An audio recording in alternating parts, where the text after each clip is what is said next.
Good evening and welcome to tonight's webinar, Pole Position, Staying Ahead of Worms This Summer. I'm Emily King, AWI National Extension Manager, and I have the pleasure of hosting today's webinar. I'm also joined here tonight running the webinar by Megan Rogers from AWI Extension New South Wales. Worms are a really tough thing to manage on farm. There are so many balls in the air at any one time, and then you add in factors like widespread drench resistance and environmental conditions that favour parasite survival, and the challenge increases. Tonight, we hope that discussing a range of options, including breeding for improved natural worm resistance, strategic grazing management, regular worm egg counts, best practice drenching to maximise the useful years of chemical actives, and using the summer heat to reduce winter worm burdens in the coming year can help you feel more in control. Before I hand over to our presenter, Dr. Matt Playford, I'm going to run through some very quick housekeeping. If you can't hear anything, please click the upwards facing arrow on the audio settings button down the bottom left of your screen, and you'll then need to check your audio output from the list under Select a Speaker. The ones you see in your list might be different. These are the ones from my computer when I took an example screenshot earlier. We have time for a Q&A session at the end of Matt's presentation. So if you'd like to ask a question during the webinar, please do feel free to click on the Q&A box at the bottom middle of the screen. And then you can type your question into the box at the bottom. As you can see there in the example on the screen under Welcome to Q&A, your questions will come directly to Megan and me, and they're not seen by all the other attendees. So feel free to ask away anything you would like. Thank you to everyone who asked questions when they registered. We've been keeping an eye on these as they've come in, and Matt's been able to cover most of them in his presentation. Today's presentation is being recorded, and we'll send you a link to the recording in the next few days. We'll also be putting relevant links to more information into the chat box as Matt moves through his presentation today. Don't worry if you miss any of these, we're going to include them in the email as well, so you can catch up on them then if that suits you better. And finally, there will be a chance at the end of the webinar to provide feedback via a super quick survey, and you can let us know what you thought of today and what you want to hear more about. We really do appreciate your honest feedback because it helps us provide better and more timely information to you and get the things to you that you want to hear about and know about. And I promise it really only will take a minute to fill in. There's 5 really super quick questions and 3 of them are 1 to 10 question answers. So very, very quick, I promise. So I'll now welcome Matt Playford to the screens. And Matt, if you go ahead and share your prezzo, hopefully I'll just stop sharing there for you. And hopefully you can share your presentation. I'll introduce Matt. Matt is a veterinarian who grew up in Cowra in New South Wales and developed a love for livestock management and medicine working on mixed farming properties. He worked in clinical practice, completed a PhD in parasitology, managed a university livestock teaching practice, and acted as the research and technical manager of a pharmaceutical company before starting Dawbuts, a company that runs a parasitology lab and conducts research on behalf of the livestock industries. And so Matt has now been a veterinary consultant for 20 years. Matt, thank you. Welcome. Thanks very much for joining us, and I will leave you to it and then I'll pop back in for question time when you're finished. Thanks very much, Emily. And it is a great privilege to be delivering this webinar today. We do have a lot of our own clients at Dawbuts who are asking the same questions across the country as many of you are. So hopefully we'll be able to drill down and answer some of them. The first thing we want to talk about is today's agenda, and we'll be focusing on what's new, what's happened, particularly with Barber's poleworm, which is the major problem worm over the summer. And you can see from this map just from Dawbuts clients that we're based in New South Wales, but we have some clients in other states where we have identified 100% Barber's poleworm, which are the red dots, down to 0 Barber's poleworm, which are the white dots. There's very few white dots, but you can see that Barber's poleworm now occupies a lot of the country. So we'll be focusing on pastures, then move on to larval intake, the impacts of feed and body condition score, monitoring countermeasures, and then we'll summarise and have some question time. So looking back, what's changed? 1936, this map was provided in a paper by David Emery, and it's the historical map of what was considered to be suitable Barber's poleworm regions of Australia.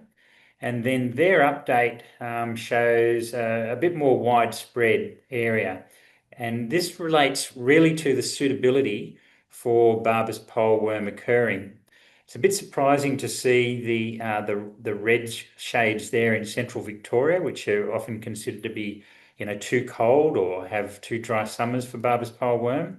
But we know that there have been fairly serious outbreaks occurring there. The other slightly surprising colour that we see in South Australia is down the southeast, where Barber's poleworms seem to have come in to roost and they don't want to go away. Now we've got our own figures. This is from about 40,000 tests that were done, and 9,700 of them were cultured for Barber's poleworm over the last 10-year period. And we can see that southern New South Wales has just as many or just as serious Barber's poleworm problem as northern New South Wales now. And let's look at the seasonal pattern. So if we look at, this is the average of the flock or mob averages that were submitted to our laboratory at Dawbuts in the years 2015 to 2019. You can see from the bomb maps down below there that these were generally pretty dry years, 2016 being the exception, but apart from that, we had a run of dry years towards the end of that period. So it was pretty grim as far as rainfall was concerned, and yet, despite that, the sheep had fairly high worm egg counts. In fact, if we look at the traditional threshold for the impact of worms on sheep being 300 eggs per gram, you can see that they were above that for about half the year. And the peak in the autumn was 600 eggs per gram. Now, of course, this is averages, and averages tell us a lot, but they also hide a lot. So when we look at the actual flocks involved, some of them were much higher, some of them were much lower. Moving on to the next 5 years, and you can see these were relatively wet years from 2020 through to 2024, above average rain or close to average for most of that period throughout Eastern Australia. And of course, towards the tail end of 2024 and into 2025, we've had drier conditions down south. But over that period, we look at the average worm egg counts for mobs of sheep, and we can see that it remained above 300 eggs per gram, even through the winter for Barber's poleworm. The other worms down below didn't get very high above 100 eggs per gram, but Barber's poleworm remained above 300 right throughout the year, and the peak was 770. Now, there's been a lot of discussion about whether Barber's poleworm is changing genetically and whether we're getting less hypobiosis, which is the biological phenomenon where the Barber's poleworms tend to switch off over the winter. But these could possibly be explaining the increase in worm egg counts that we're seeing. And the other thing could simply be that the weather conditions have been ideal for the worms over this period. Going down into Victoria, we can see the Chief Veterinary Officer's report called Vet Watch, published in October 2025, showed that for the past year, internal parasites of sheep were far and away the most frequently reported cause of flock disease outbreaks in that state. Okay, let's move on then to pastures. And We spend a lot of time looking at pastures. Let's face it, we're trying to assess nutrition, trying to assess pasture quality, looking at weeds, looking at different pasture species or cereal crops that we've grown for the sheep. But let's have a look at what a parasitologist sees when they look at a pasture, and that is the hidden danger in there. And this graphic was done by Adriana Trepicali, who is one of our very talented University of Sydney graduates who worked at Dawbuts, and she's just described the lurking worms in the pasture and the sheep being unaware that as they graze, they're coming across these tiny worms. Now, each of those little worm larvae that are hiding in the dewdrop there are only about 0.7 millimeters long. So if you look at a millimeter on your ruler, 0.7 of a millimeter, you can see how tiny they are. They're so tiny that dozens of them can accumulate inside a dewdrop. And as the sheep are grazing, they are picking up these little dewdrops full of worms. Now we know from studies that have been done that have chopped up the different levels of the grass sward that most of the worms, in fact, 90% of the worms are found in the bottom 5 centimeters of the sward. And there's even a little reservoir of worms in the top centimeter of the soil. So they go down into the soil when conditions are wet and then they wriggle back up onto the grass. Not many of them climb up to the top of the sward. Now, this is very important for sheep because as you observe the sheep grazing, you'll notice that they selectively graze down towards the bottom of the sward. They do like to get their heads right down, quite different to cattle or goats. So they are picking up the worms in that worm zone. That leads to a big intake of worms. Well, let's work out how many worm larvae there are in a pasture. So a good example would be fairly average worm egg count that we see in a mob of sheep, 337 eggs per gram. That means that each sheep producing a kilogram of dung on average produces 337,000 eggs per day. And so a mob of 1,000 lambs are depositing 337 million worm eggs per day onto pasture. Now, of course, whether those worm eggs develop into larvae and turn into pasture contamination for the sheep depends on the weather conditions. However, we can actually measure how many make it through. It does rely, however, on several variables. One is your pasture sampling method. And we know that as the agronomists come and do, pasture testing and soil testing for their agronomic tests, they usually employ quite sophisticated sampling methods to ensure that the samples they're taking are representative of the paddock.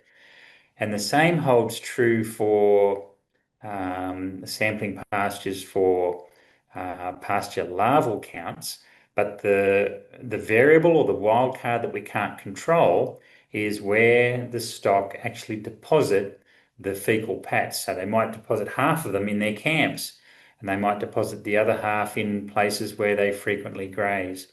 So we can't really be sure that the samples we're taking are truly representative. However, we have done a few pasture larval counts at Dawbuts, and it's mostly when we've got vet students who are, willing and able to go out and do the hard yards, both for the sampling and the analysis. And they've come up with pasture larval counts, 20,000 larvae per kilogram of dry matter of pasture and above.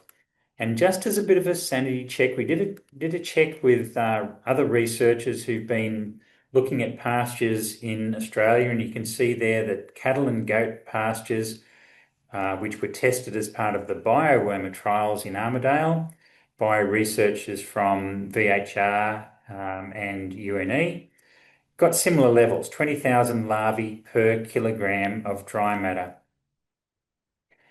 Now, this is an important figure to keep in mind because that sounds like a very high number of larvae. Okay, let's take a look at the take-home messages. The first thing is most of the worms in a flock aren't in the sheep, they're on the pasture. It's been estimated that 95% of the worms, on average, are in the pasture. We can count the worm larvae on pasture, but it's hard and it costs a lot of money. And in Australia, it's not available as a commercial test. It's only done for research projects. However, we do know that each sheep on our properties could be ingesting 20,000 larvae or more each day. Okay, well, let's have a look now at the impact of larval intake. When we're looking at the barber's pole worms, and thanks Megan for supplying these worms, which were taken from the Animal Health Australia report during the week, you can see on the left-hand side there that there's a gloved finger with a barber's pole worm laid across the finger. So it's only small, it's less than 2 centimeters in length, but you can see that distinct barber's pole stripe. When you have thousands of these in the abomasum, they tend to suck a lot of blood out because each one is capable of taking 0.05 ml of blood per day. And a good way to check the impact on the sheep is to look at the lower eyelid. Now, this method is called the farmer charm method, and it looks simple, but it's actually quite complex because to do it properly, you have to very, very gently apply pressure to the upper eyelid, allow the third eyelid to come across, and then with your lower finger, gently roll out the lower eyelid. Now, if you look at any other part of the sheep apart from the lower eyelid, you'll get an impression of colour, but the lower eyelid is very reliable. It's been studied in very highly regulated studies across the world and found to have a good correlation with the number of red blood cells circulating through the sheep's blood. However, even a bit of an examination can tell you how pink the sheep are, from a nice, healthy pink colour through to a very pale colour. The other thing that happens is because sheep lose the osmotic pressure in their blood due to loss of blood proteins, the fluid accumulates under their skin and they get this condition called bottle jaw. And so that's a soft swelling underneath the jaw, characteristic of blood loss, which comes, of course, with barber's pole worm or with other conditions where blood loss occurs, such as liver fluke. And another common thing that we see is when the sheep are mustered, they tend to gasp and pant and they can't exercise. They actually lose the ability to walk up hills, and they'll lie down gasping and panting. And it's simply because they don't have enough red blood cells in their circulatory system to transport sufficient oxygen around their body so that they can exercise. This is often referred to as the Honda test because it often occurs when the Honda is revved up behind them and they try to race off, but then they fall over. And the shearers will often tell you if they consider that the sheep are pale in colour because as they're very good observers of sheep, they're handling sheep all the time. They can tell from the gum colour and also the colour of the flanks as they're looking down, shearing the belly wall. Just incidentally, you probably noticed these sheep are fairly small plain merinos. These are actually on the original MacArthur farm at Camden, and these are the original MacArthur sheep that were brought back there and re-established as a museum flock. And so it's interesting to see where the merinos come from over the last 200 years. And just speaking of this farm, that's exactly where Elizabeth MacArthur Agricultural Institute is located. And here's my wife Sandy pictured with her friend Vanine, who just happens to be a a veterinarian that she worked with, and is also a sheep breeder in her own right with her husband Josh at Camden.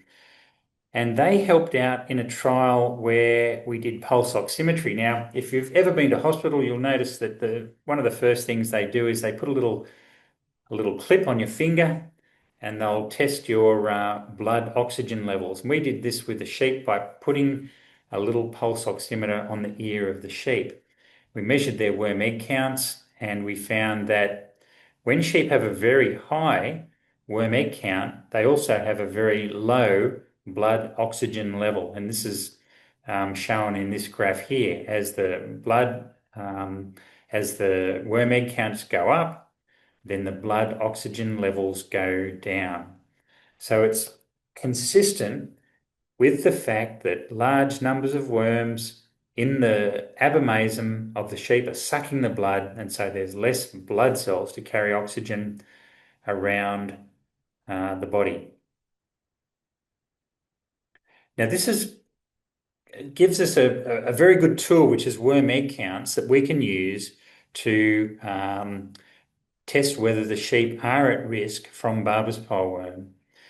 And Gareth Kelly and his colleagues up at University of New England did a study across 6 large merino operations in northern New South Wales, and they found that ewes that had a worm egg count of greater than 1,200 eggs per gram had 3.5 times the risk of dying compared to those that had 600 eggs per gram. So very clear definition of risk there based on the worm egg count. In other new research that was done, this is done in New Zealand and just reported in Nature Scientific Reports. The researchers gave different doses of barber's poleworm to the lambs. They gave 1,000, 4,000, or 8,000 larvae over 1 week. Now you can see that the control sheep, the sheep that didn't have any infection, had higher growth rates, and you can see the y-axis there says average change in weight, much higher for the control sheep. And even though there were some differences detectable in the sheep for different doses, 1,000 eggs per gram was sufficient to cause a decreased growth rate, very much the same as the lambs that had 4,000 or 8,000 larvae. So they're proposing that there's a bit of a threshold level there for impact on growth rates of lambs. You don't need to have very high levels to actually affect the growth rates of the lambs. Okay, let's pull this together then with the take-home messages. The impact of larval intake. Higher larval intake from pasture leads to greater adult worm burdens, higher levels of anemia, higher worm egg counts, higher risk of mortality, and subsequently higher pasture larval counts and contamination. Now, the impact on growth rates is not linear, and of course, there's a lot of variation between flocks because some flocks have more resilience than others. Let's then look at the effect of feed and body condition score. And again, coming back to Dawbuts laboratory data, we ask our clients to estimate the body condition score of the mob of sheep that they're testing. And over the last 10 years, we have got a plot of all those body condition scores. It looks like this fairly normal curve. And you see that sheep in body condition score 1 and 2 we call Group A, and sheep in greater than 2 we call Group B. Now, looking at the distribution of worm egg counts over time in those 2 groups of sheep, the ones on the bottom are the sheep in low body condition score, the ones on top of the sheep in high body condition score, and we can see again, looking at that 300 eggs per gram level, the sheep in high body condition score were below the 300 eggs per gram for about half the year. They did peak in the summer and autumn.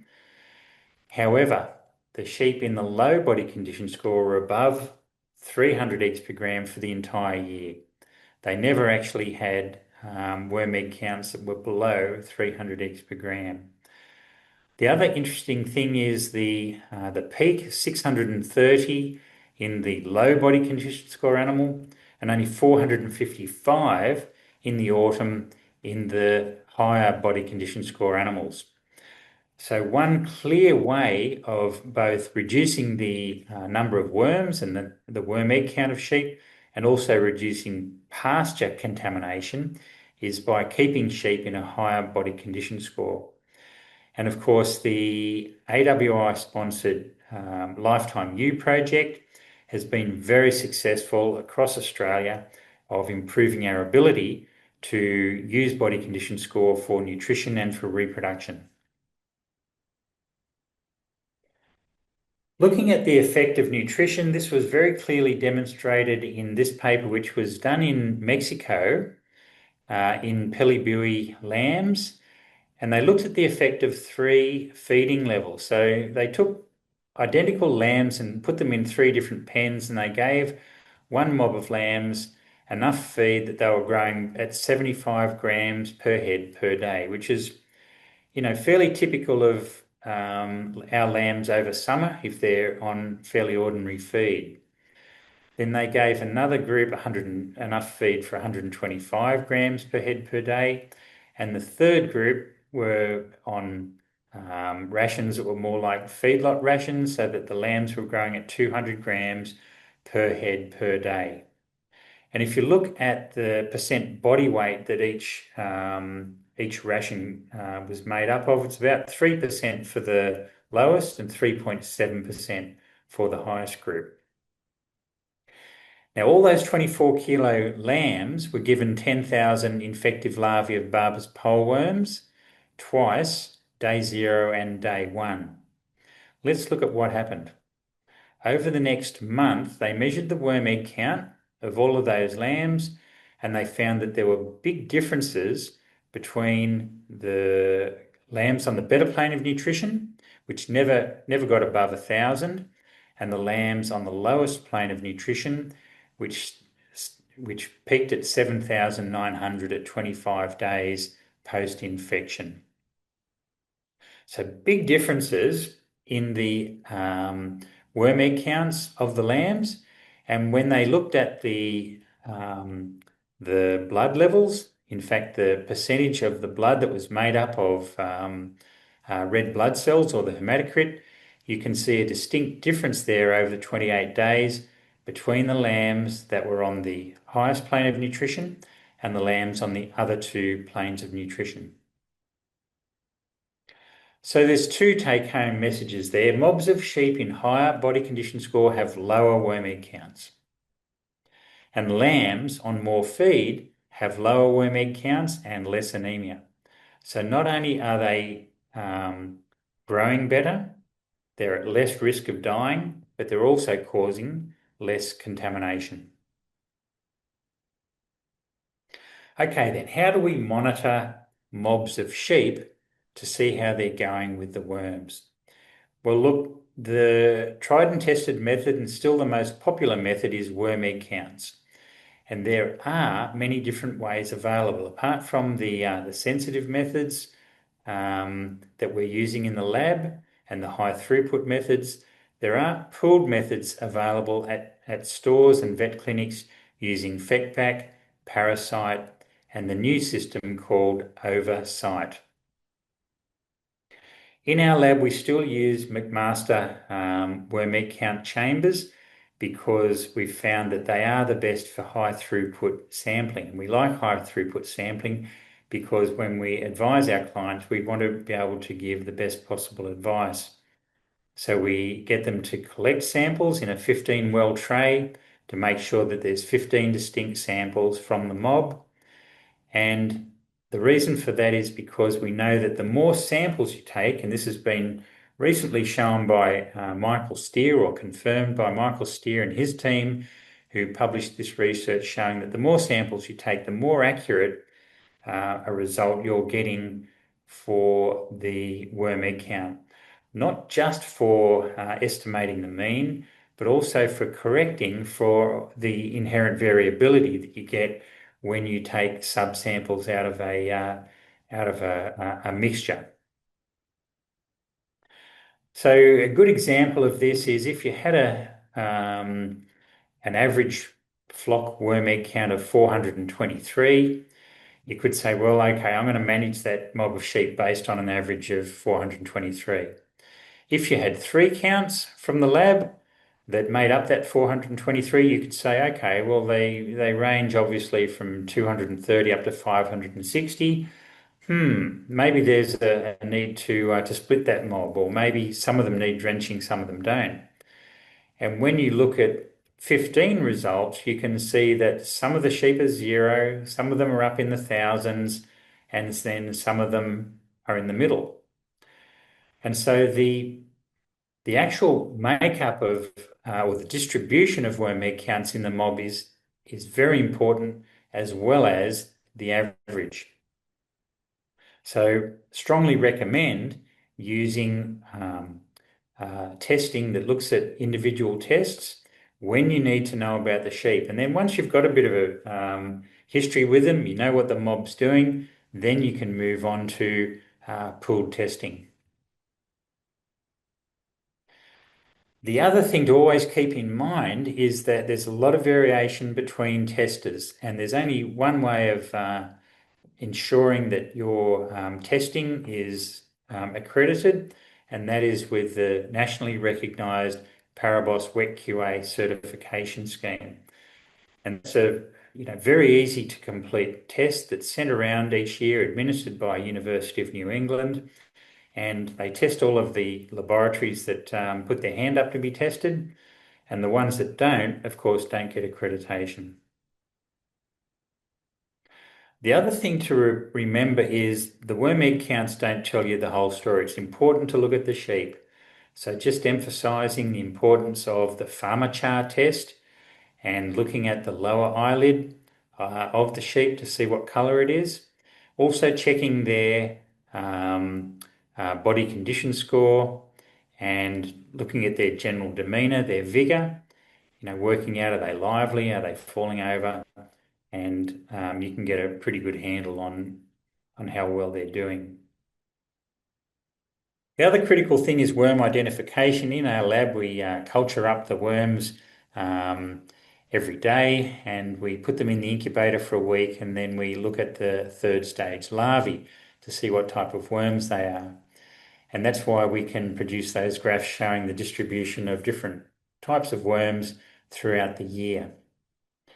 Now, just flagging that the Parasite Systems machine does have a fluorescent peanut agglutinin test that can identify the Homunculus eggs.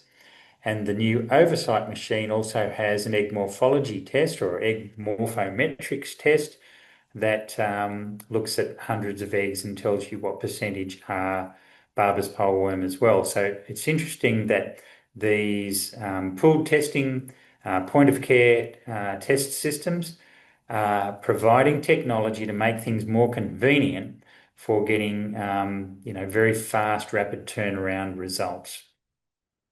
But again, just emphasising, make sure that your provider has done the Parabos Wet QA certification. Now, if you want to know more about diagnostic techniques for monitoring of worm egg counts and larval differentiation, measuring resistance, there is a published paper. It's a fairly long paper in the New Zealand Veterinary Journal, and the link to that will be included in the article that will follow that Megan will distribute. Just in summary though, individual samples are better than pooled samples for mob variation and management, and for compensating for the inherent variation in single pooled samples. Quality assurance and accreditation are essential for a reliable result, and also sensitive tests are important, both for genetics and also for resistance testing. And if you're relying on single pooled tests to do resistance testing, then you have to accept that they're just an indication. They're not going to tell you much detailed information about resistance. And of course, worm identification is critical for management. The main reason being that of all the drenches that we have now, there are very few that you can call a broad spectrum drench. And most of them are working on some worms and very poorly on the others.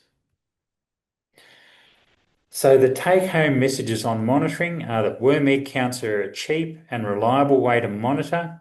They're a good management tool, and you should be looking at the Parabos WEC QA accreditation to make sure that your provider is a reliable one. But don't just use worm egg counts. Pharmachar, which is the looking at the colour of the lower eyelid, colour of other parts like the gums or the flanks, DAGs, body condition score, breathing and exercise are all important. And bear in mind as well, in the future, we'll probably move on to better physiological indicators of impact of worms. And we can do that through using smart collars that map the GPS movements of the animals, or even ear tags that locate their position, that measure their pulse oxygen, their blood oxygen saturation, or the number of steps that they're taking each day, which are all very good indications of the impact of worms as well. Okay, let's look at some countermeasures. Now, for many years, we've relied on drenching, and for good reason. Drenches have been a fantastic way of managing worms. Let's look at best practice. We should do a drench test and use only effective drenches, and that's drenches that are only 95%. The more we use drenches that aren't 95% efficacious, then the more likely we are to drive resistance down closer to zero. And also, the more likely we are to leave lots of resistant worm larvae behind on the pasture. So number one, just use the good drenches. Don't bother with ineffective drenches. Secondly, monitor. Monitor your sheep. Make your drench decisions based on not the calendar, not your program, just on your worm egg count, body condition score, average daily gain, pharmachar, and vigor. You'll very quickly work out a combination of these that will tell you when the best time is to drench. Time it for maximum impact. For example, if you're changing paddocks and you can get clean sheep into the paddock to maintain uncontaminated pastures, that's all going to work well in the long run. And the other thing about drenching, make sure you know that your drench is still working. Check them 14 days later. Get a worm egg count done. If there's any worm eggs left, you know that drench isn't working at 100%. To help you with drench decisions, the Parabos website has drench decision guides, and these are specific for each region. And that's because we have different exposure to worms in different regions. And the main one that's of interest is, of course, barber's pole worm. So there's a different page for greater than 40% scour worms,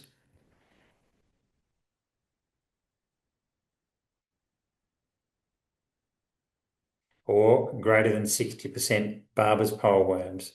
So depending on your region, depending on the pasture condition, the sheep condition, you'll be able to make a decision that's going to give you the most effect. Then we need to know what drench we're going to use. Now, this doesn't depend on price so much as performance, because the most expensive drench is the one that doesn't work. So let's look at a bit of a summary, and this is the data from the Dawbuts lab, and also from a recent presentation by Nick Rolls and Brown Bessier at the International Sheep Vets Congress in Wollongong. Now we can see that abamectin on its own doesn't do a very good job nationally on average against barber's pole worm or brown stomach worm. It will still kill a lot of black scour worm. Moxidectin performs better, particularly against black scour worm, but it's still on its own not operating in a really high level against barber's poleworm or brown stomach worm. Levamisole has effectively become, a narrow spectrum drench now. It's still effective against barber's poleworm in a lot of places at a reasonable level, but very, very poor efficacy in most places against brown stomach worm and black scour worm. White drenches on their own, I'm afraid, operating at a fairly low level. When we look at the triple drenches or Q drench, they're operating at a reasonably good level, except against brown stomach worm, which is a problem worm, particularly in southern Australia.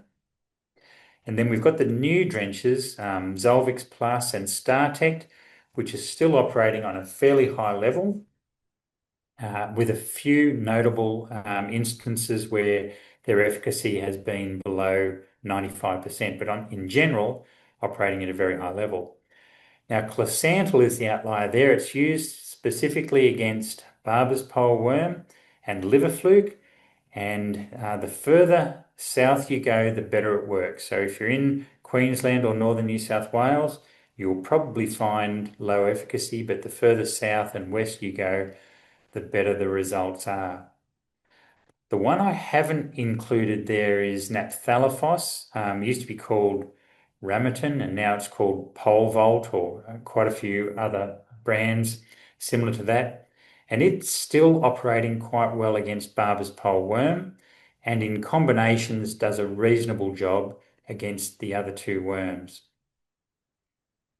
For more information on this, read the product labels, because they'll tell you all of the warnings, and bear in mind that when you're using naphthalifos in particular, you need to be very cautious about the way you do it so as not to put sheep at risk.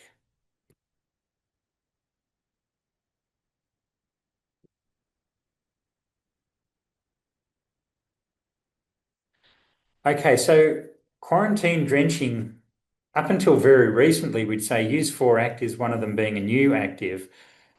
And that's still a good rule of thumb, but it really does depend on the origin of the sheep. And places, the higher rainfall areas where they have more frequent drenching tend to have also more resistance. And so we need to know the origin of the sheep, particularly if you can quiz your vendor as to the drench resistance status.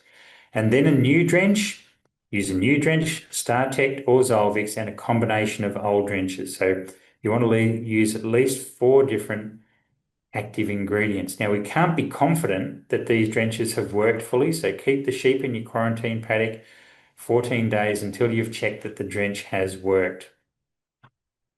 And if the worm egg count's still above 100 eggs per gram, you really do need to re-drench those sheep before you put them out with your sheep to avoid the high risk of introducing resistant worms.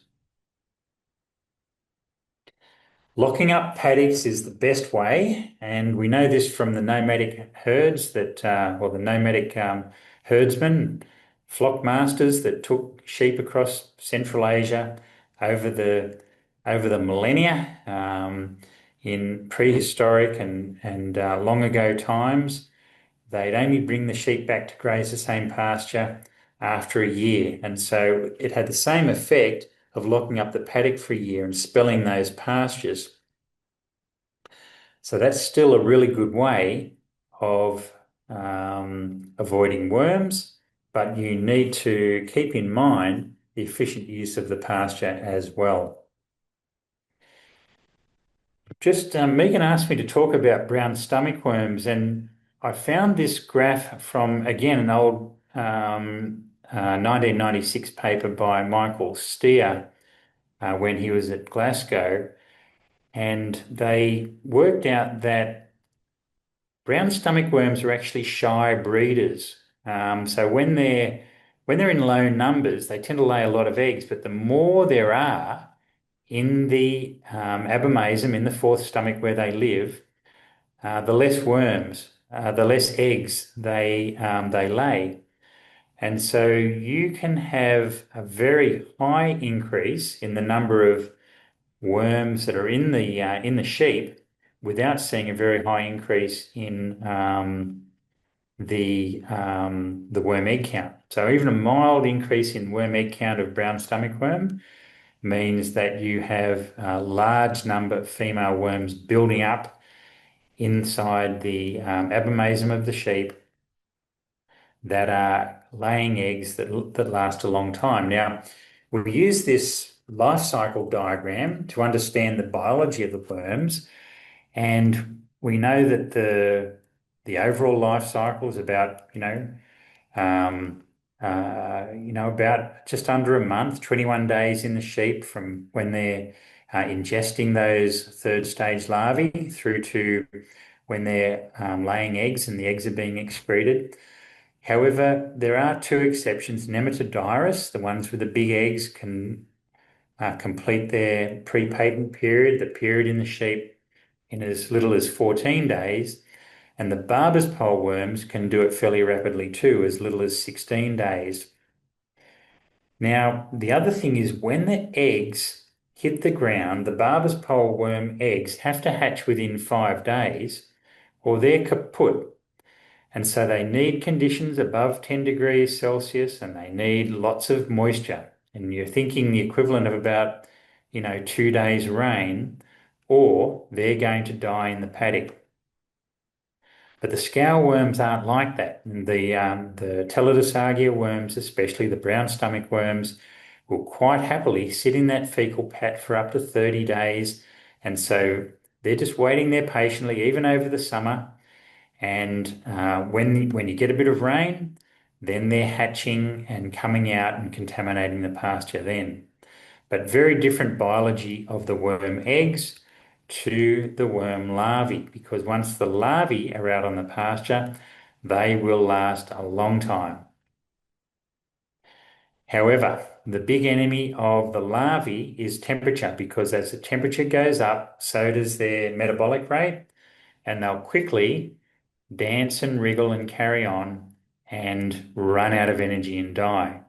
But at low temperatures, at the 5 degrees over winter, they're maintaining their energy by preserving it and they don't run out.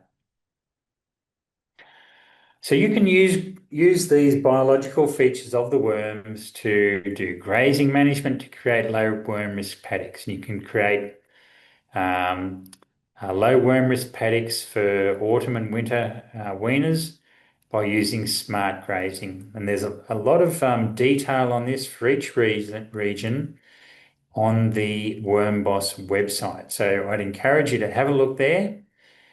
Choose the least contaminated lambing paddocks for the most susceptible lambing ewes, particularly maidens, but then your early lambing ewes and the ones that are in poorer body condition score.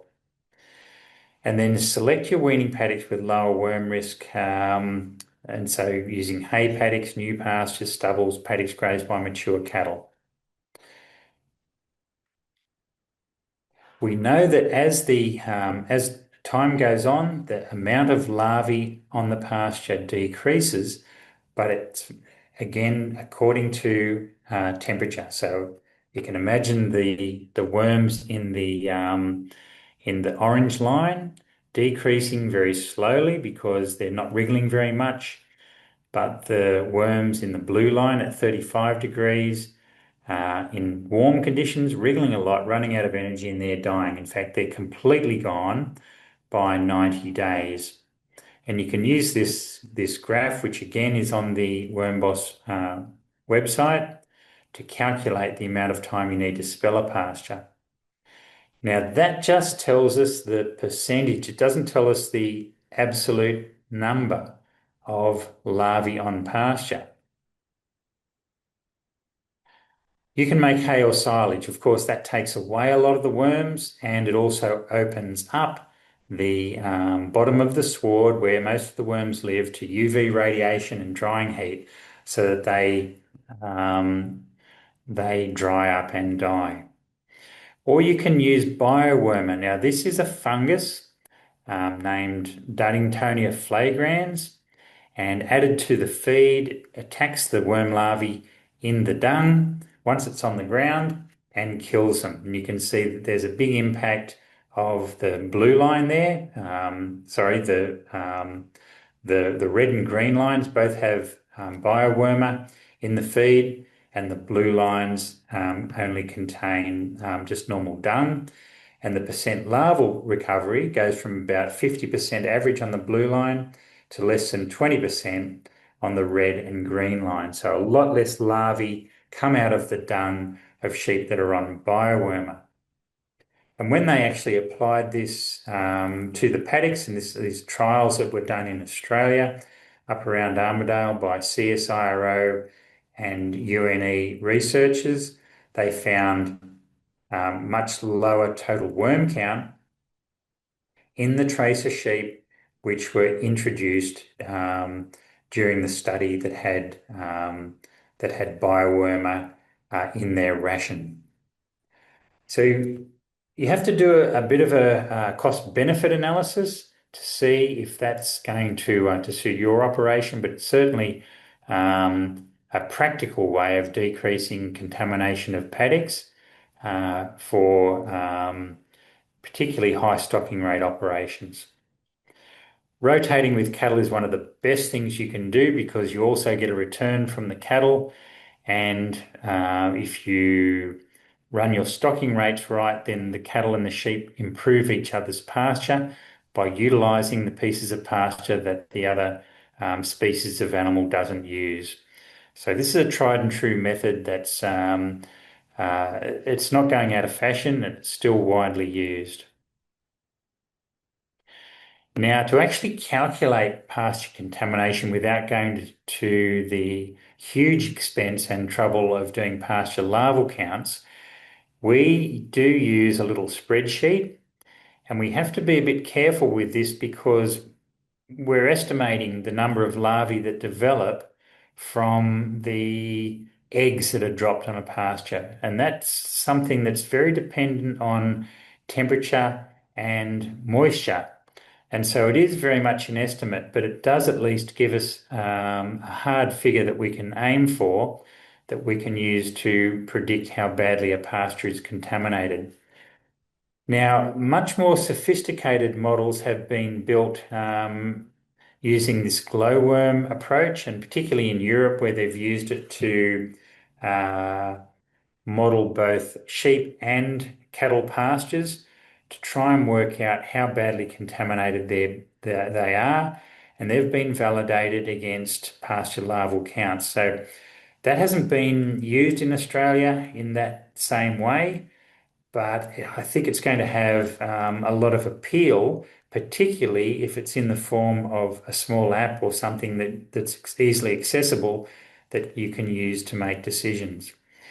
In the meantime, you can use a farm map. So you can actually say, well, I'm going to call the very wormy paddocks red because I know that they've had very wormy sheep in them, and they're going to be hot for the next few months because I know what the weather conditions are going to be like. And then they're going to go to a mild contamination, an orange color, and then a low risk contamination, a green color. And so you can actually use these dots on your farm map to actually work out not just your pasture rotations based on feed on offer or feed availability, feed quality, but also on the risk of pasture contamination leading to severe health impacts for the sheep that go in there.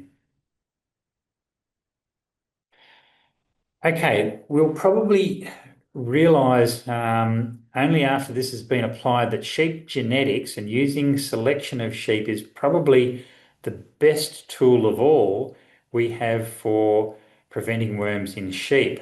It certainly has the most potential to benefit the entire flock. And if you go to the sheep genetics webpage, you can look through and see that there are 4 different times or age stages that you can use to get worm egg counts.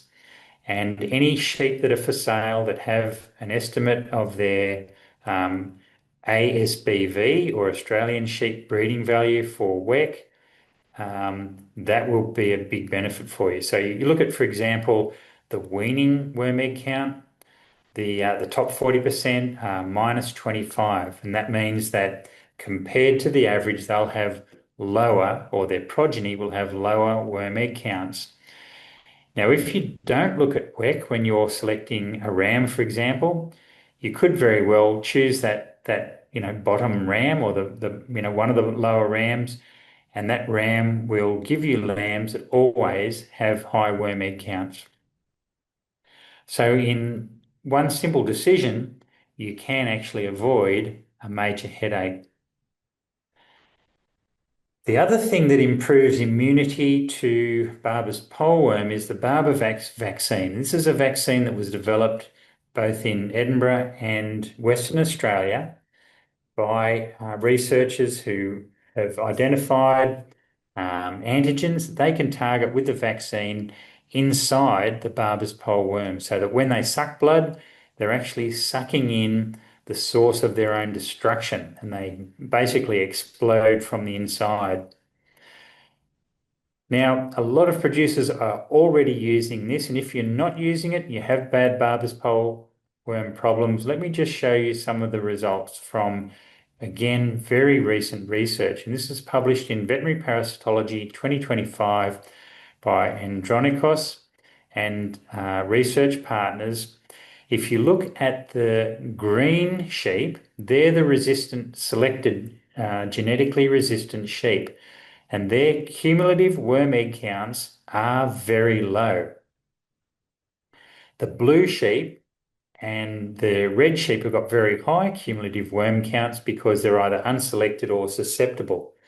But the resistant sheep have consistently got low worm egg counts. Now, we'll also look at the impact of vaccination. And you can see again the green sheep over a typical summer in Armidale don't need to be drenched to survive the entire summer. So you can see the line there going across shows full survival of those lambs even when they're unvaccinated. Now, the unselected sheep and the susceptible sheep, of course, drop out over time as they need to be drenched, and their average number of drenches was close to 3 per lamb, just over that one typical Armidale summer. Now, if you think that's a good reason or a good vindication of selection, have a look at the sheep that were actually given the vaccination as well as selection. You can see that even the unselected sheep and the sheep that were susceptible, when they were given the Barbavax vaccination, performed nearly as well in terms of surviving the summer without a drench as the vaccinated selected sheep. So we've got a summary slide here that shows the worm egg counts of the 3 different groups. The green group, of course, are the resistant, selected, genetically superior sheep that have either been vaccinated or not. The vaccinated have the dotted line there. Very, very low worm egg counts, both in general and for Barber's poleworm in that group. And the other 2 groups, the susceptible group and the unselected group, have very high worm egg counts, indicating both a high risk to the sheep themselves and also very high pasture contamination. Okay, now I know there's a lot there, so just to summarize, you have to choose the pasture management options that suit you best. There's a lot of different options available. Some will certainly not suit you, others might be ideal. So have a look through and use the pasture management options that are good for your property. Also, test which drenches work on your property. You can have neighbours that have got completely different drench resistance profiles. And so what happens in a region or down the road may not necessarily be what's happening on your place. Genetic improvement is cumulative and permanent. So the more selection that you do for resistant sheep against worms, the better it will be. And vaccination against barber's poleworm is very practical. It suits many management systems, and we know that it's a good tool for reducing the number of worm eggs shed, so reducing pasture contamination and reducing overall risk to the sheep. So when you're thinking about a worm control program, think in a 360-degree overall farm management perspective, and you can see that treatments are definitely a part of that, but worm testing, paddock management, flock management, using your tools and your knowledge are also very important for getting a holistic control program going. Now, Megan, I can see we've just ticked over the hour, so I'm going to wish Oscar all the best for the next race, and hopefully he can take not just pole position, but also the big bickies um, at the next Grand Prix and win the championship. Thanks, everyone. Thank you, Matt. And yes, good luck to Oscar. We all wish him well. Pole position. Um, Perfect. Thank you very much, Matt. Very informative webinar, lots and lots of information. We've had plenty of questions rolling in, but certainly while Matt takes a bit of a breather and has a chance to have a drink, keep whacking any questions into the Q&A box, and we'll move through to those. And whilst those are coming in, I'll just get in another quick plug for the very short survey at the end of today's presentation. We'd greatly appreciate you letting us know what you'd like to know more about. Okay, into the questions. So the first one I've got here is if Barber's pole worms eggs per gram is staying high over winter, how much is that how much is that affecting infection levels as we move into spring? Sorry, that's a lot of similar words there. And are the larvae dying on the pasture over winter, Matt, or are we seeing much higher loads coming through into the next spring? Yeah, no, this is a really good question. We find that the high worm egg counts over winter aren't translated into high larval burdens in the springtime because the temperature's too low for the egg to develop into a larva. Now, once the larvae are born, once the larvae hatch out of the egg and they develop into a third stage larva, it's a different story. And so you could very well be getting larvae surviving from the autumn that have survived right through the winter, and they're very happily surviving right until the springtime.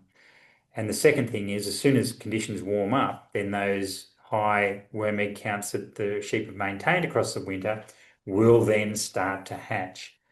Now, we're not just talking about the morning temperature, the frost, we're talking about the daytime temperature as well. You might get a frost in the morning that's -3 and the daytime is 15 degrees, and the larvae will very happily start to develop in that afternoon, warm conditions, and then they'll stop overnight and they'll start the next day. It might take them a few weeks to develop, but they will develop sure as eggs. But the actual challenge to the sheep isn't until a month after the conditions start to warm up. Excellent. Thank you. Next one. Is blood oxygen level impacted by all types of internal parasites or just Barber's poleworm? Specifically Barber's poleworm, and that's because Barber's poleworms cause anemia. They directly suck blood, and the more blood you take out, the less capacity there is for oxygen transport. So there's a direct correlation there between the number of Barber's poleworm and the blood oxygen saturation levels. Super. Thank you.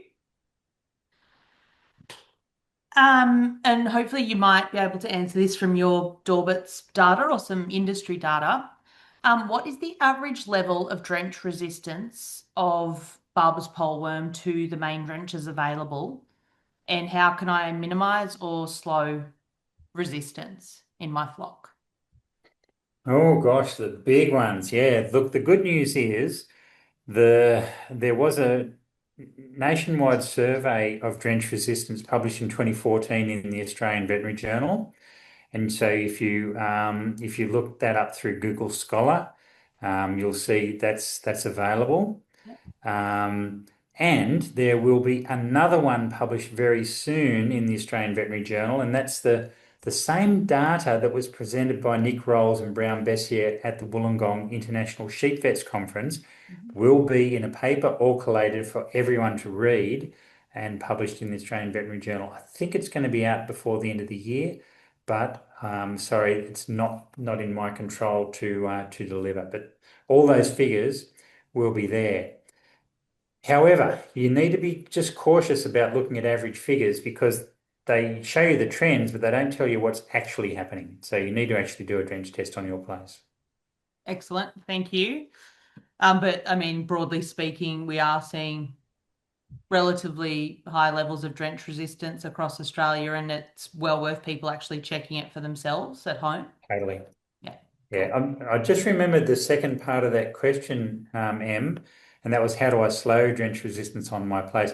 First thing is don't drench. So if you can avoid drenching, then you won't select for resistance. And when you bring sheep in, just bear in mind they might have resistant worms in them. So give them a quarantine drench there and check that they're not bringing in worms by doing a worm egg count.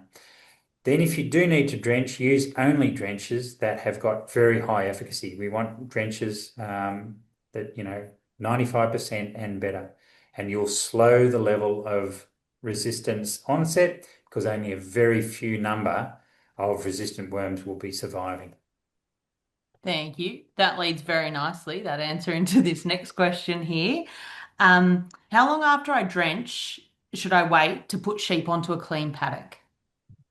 Yeah, okay. Well, look, this is an interesting question because there's two answers to this question. If you are looking to get maximum benefit from the drench and the minimum contamination of the new paddock because you know that it's a clean paddock, then put them in straight away. Yeah. However, and we know this from bitter experience, if you do this too often and you put sheep into a clean paddock, the only worms on that paddock will be resistant worms.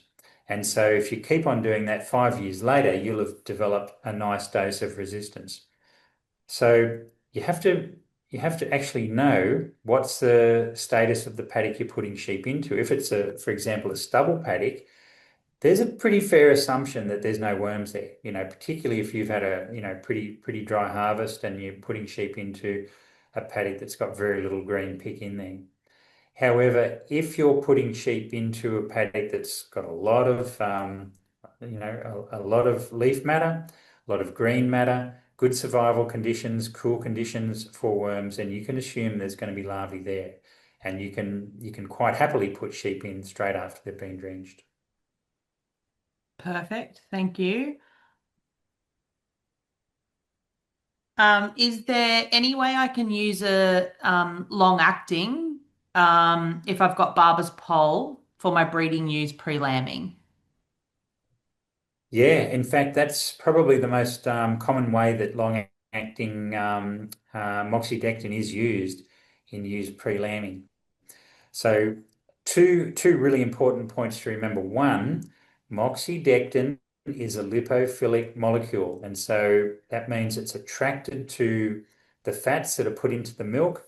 And if you inject sheep that are just on the point of lambing and lactation, then a lot of the injection that you give them will be wasted because it'll just go out in the milk and you'll have very low levels left in the ewes, and the lambs will get a dose of moxidectin that they don't need because, of course, they haven't got worms. They've only been born. They don't eat grass and they haven't picked up any larvae.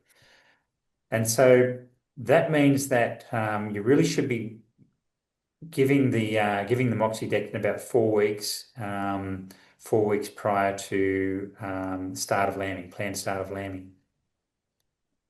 Does that cover both things?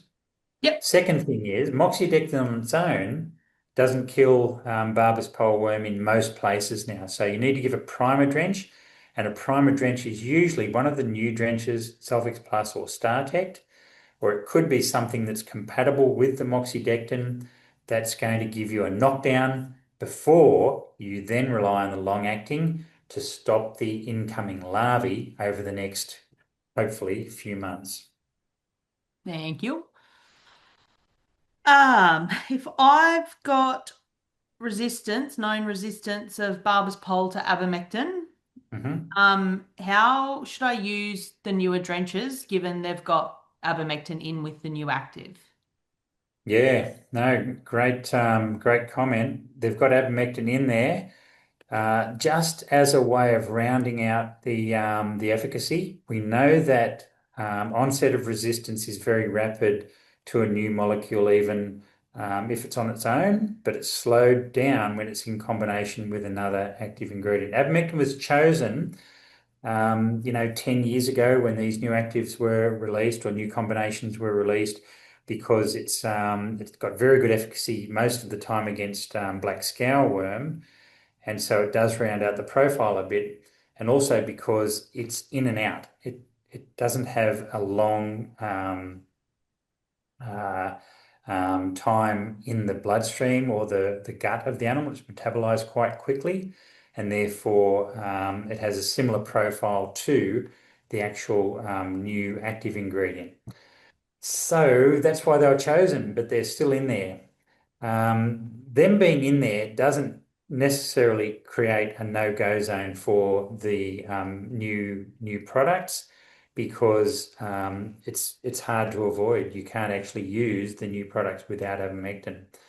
And so it's like a dose of medicine. You just have to chin up and take it down. Thank you. Um, are there any other factors other than resistance that can affect drench efficacy? Absolutely, yeah. Yep. So things as simple as miscalibrated drench gun. It's great idea to get a little medicine vial or another very accurate measuring container and put 10 doses of drench into the medicine vial and see what it comes to. And just check that the gun is both filling properly, drawing properly, doesn't cause bubbles. Put your finger against the end and squeeze in the drench gun and make sure that there's pressure against your finger, because if there isn't, there might be, a broken seal or something that's stopping efficient drenching. Underdosing is probably, one of the main reasons, and that includes miscalculating the live weight of sheep that you're drenching. So yes, plenty of reasons why you can have a failed treatment not relating to resistance. So it's actually, I'm really glad that you raised that. Perfect. Thank you. Okay. If when you get some new sheep and you quarantine drenching, Mhm. should I be doing a WEC when the sheep arrive so I know what I'm starting with in those new introductions?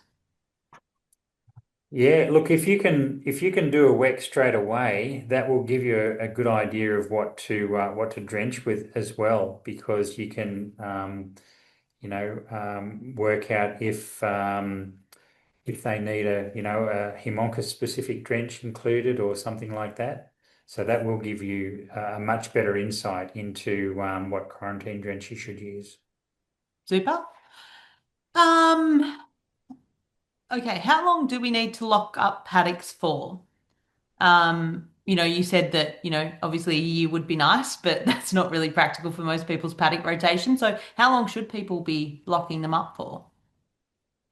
Yeah, now this is actually one of the biggest issues now with managing sheep flocks, because every paddock is different. Now they differ not just in the shape of the plants. So you might have clovers that are very flat and cause a lot of shade, or you might have ryegrass. It's very straight and doesn't cause much shade. You might have 2,500 kilograms per hectare, or you might have only, 5 or 600. Very, very different conditions. What we want to do is get the pasture larval contamination down to below, what's suitable for those sheep. It might be less than 1,000 larvae per kilogram of dry matter. And to achieve that, you need to be able to estimate what the contamination was to begin with, and then look at the pasture larval degradation curve that we've fortunately got from the research done, that's published on the Parabos website, and work out for this time of year, for these temperatures, how long does it take to get down to, 90%, for example, of what you started with. If you started with 10,000 larvae per kilogram of dry matter and you get rid of 90%, you're down to 1,000. You might say, okay, that's pretty good. That's acceptable. These sheep, they're already hoggets. They'll be able to handle that. But, weaners, you might want to have even lower larval pasture contamination because they're the most susceptible ones. Thank you very much. How practical is it to use biowormer in an extensive grazing situation? Yeah, the decision has to be made by the manager. Um, I think the best estimate for biowormer is that it costs about 50 cents per head per day, which does put it out of reach of a lot of places. But for expensive rams, or some other management situations, there might be times when you choose to use it. Thank you. Question here about has there been any work done on sheep that have been treated with barber vax and their effect on pasture contamination? Are they better than cattle? Oh, right. Good point. Look, that's something I'm not aware of, comparing them directly. Mhm. The trials that were done by Justin Bailey with Lewis Kahn in Armidale on cattle rotation were done under quite similar conditions to the biowormer trials that were also done, by Kevin Healy and Peter Hunt and others, um, in Armidale as well. But they weren't at same time, same conditions, so I can't say that you can make a direct comparison.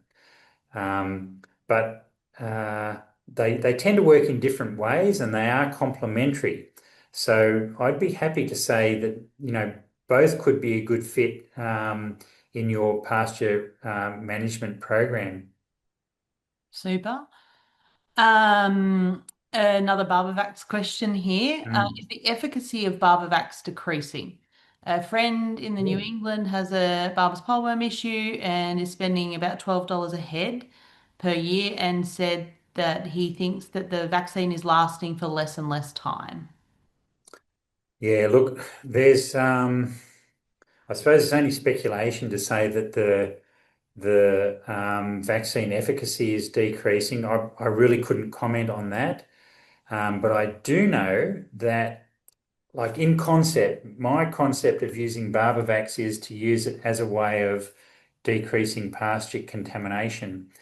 And unless you're actually measuring pasture contamination or worm egg output, then it's difficult to actually objectively assess how well it's working. Fantastic. Thank you. Question here. Um, we know we're resistant to levamisole. How long does it take to get rid of this resistance if we don't use that drench for a couple of years? Well, the bad news is that resistant worms don't seem to have a fitness cost compared to susceptible worms. And the trials that have been conducted, even by people like Melissa George, who is an Australian veterinary parasitologist, she did the trials in Georgia in the USA using sheep with Haemonchus barber's pole worm. Mhm. And they found that when they, replaced the resistant worms and stopped using a particular drug, the resistant worms returned within 2 to 3 years. And that was a very well conducted trial. And the other trials that have been done seem to replicate that. They seem to indicate that, you know, the resistant worms don't really go away. You might drop back a couple of points, for a short while, but not for long. And the resistance comes back very rapidly when you start using that drug again. So, unfortunately, not good news there. No, I'm sure that lady won't be happy to hear that. Um, how do you see the color saliva test versus feck testing? Yeah, this is really interesting. The Kala saliva test has been used for probably, gosh, 15 years now, maybe more in New Zealand. And it's quite popular for genetic testing, particularly because it actually measures the antibody response to the worms. And so it's indicating which sheep are having a higher immune response. Lately been taken up in Canada, I noticed. They're also using Scala, but it hasn't been validated in Australia. And it's only recently, in the last couple of years, that there's been a full-on research program now to use Kala testing on Australian sheep and properly validating it so that it can be used as a selection tool for Australian producers. Now, in terms of using it as an alternative to fecal egg count testing as a drench decision guide or a management guide, then it does need to be interpreted quite closely because it might indicate that the sheep have had a successful immune response to the worms. They don't need drenching. Mhm. And so it's quite subtle in the way that you interpret it. So I think it'll go as a complementary test to the fecal egg count rather than replacing it. And great to see your question, Ash. A little shout out. So I'm just double checking all of the different places that questions are coming in from. Hmm. Hang on, that.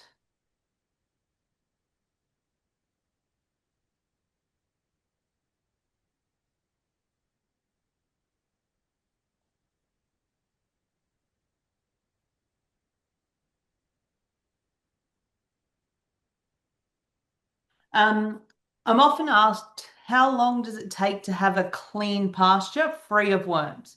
And is that ever achievable and is stubble clean? Yeah, look, um, you'll find that in any pasture there are little microclimates. The worms quite happily live in the top centimetre of soil. And if you have shaded creeks or under fence lines or places like that, there are places where larvae will survive greater than 1 year. So they'll get down to very low levels, but it's very it's very frustrating when you put sheep in and they quickly build up, or within 1 or 2 months, build up fresh worm infestations because they're starting off from very, very low levels. They might be picking up just a few dozen larvae a day or something like that.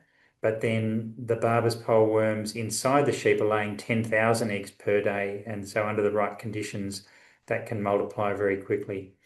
So yeah, things like bushfires or cropping for several years will will effectively remove all the worms, but you can't be sure that you've got worm-free pastures unless they've had no sheep or cattle or goats for a very long period. Thank you. And the last one, um, if I've used a paddock, if I've quarantine drenched and then put those new sheep onto that, how long should I leave that paddock free of my own home sheep before putting that paddock back in rotation? Yeah, look, this is an interesting one. Some people have a designated paddock they call the quarantine paddock or the Christmas Island paddock. And they use that almost as a sacrifice paddock, because uh, as well as resistant worms, there are other things that the sheep could be bringing in. Johne's disease probably being the most obvious. So